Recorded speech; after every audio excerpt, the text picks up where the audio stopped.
दक्षिण कोरिया में रविवार की सुबह एक बड़ा विमान हादसा देखने को मिला है। समाचार एजेंसी ने फायर ब्रिगेड के हवाले से बताया कि मुआन इंटरनेशनल एयरपोर्ट पर हुए इस हादसे में 179 लोगों की मौत हो गई है। अभी सभी शवों को भी नहीं निकाला जा सका है। विमान में 181 लोग सवार थे, इनमें से सिर्फ 2 ही बच पाए हैं। लैंडिंग गियर में खराबी के कारण प्लेन रनवे से उतरकर कंक्रीट के अवरोध से जा टकराया, जिससे उसमें आग लग गई। अधिकारियों ने यह जानकारी दी है। यह देश में हुए सबसे भीषण विमान हादसों में से एक है। राष्ट्रीय अग्निशमन एजेंसी ने बताया कि बचाव अधिकारी सियोल से लगभग 290 किलोमीटर दक्षिण में मुआन शहर के हवाई अड्डे पर दुर्घटनाग्रस्त हुए जेजू एयर विमान के यात्रियों के लिए बचाव कार्य कर रहे हैं। उसने बताया कि 181 लोगों को लेकर यह विमान बैंकॉक से लौट रहा था।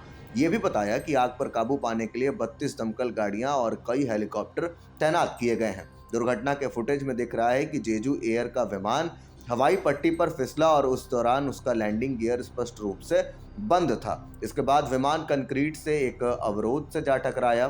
परिवहन मंत्रालय ने बताया कि यह घटना स्थानीय समयानुसार सुबह 9:03 पर हुई। स्थानीय टीवी चैनलों ने फुटेज प्रसारित की, जिसमें विमान से आग की लपटें निकलती दिखाई दे रही हैं और काले धुएं का घना गुबार नजर आ रहा है। मुआन में आपातकालीन अधिकारियों ने बताया कि वे आग लगने के कारणों की जांच कर रहे हैं।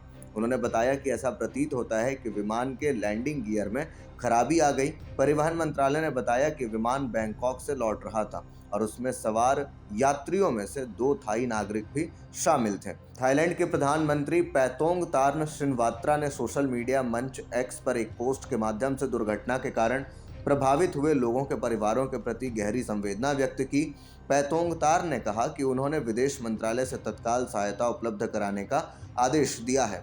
यह दक्षिण कोरिया के विमानन इतिहास की सबसे घातक दुर्घटनाओं में से एक है। इससे पहले दक्षिण कोरिया में 1997 में कोरियन एयरलाइंस का विमान गुआम में दुर्घटनाग्रस्त हो गया था, जिसमें 228 लोग मारे गए थे। यह घटना ऐसे समय में हुई जब दक्षिण कोरिया अपने राष्ट्रपति यून सुक येओल द्वारा मार्शल लॉ लागू किए जाने के बाद उनके खिलाफ महाभियोग चलाए जाने के कारण उत्पन्न एक बड़े राजनीतिक संकट से जूझ रहा है। दक्षिण कोरियाई सांसदों ने पिछले शुक्रवार को कार्यवाहक राष्ट्रपति हान डक्सू के खिलाफ महाभियोग चलाने का प्रस्ताव पारित किया और उनके कर्तव्यों को निलंबित कर दिया, जिसके बाद उप प्रधानमंत्री चोई सांग मोक ने उनका कार्यभार संभाला।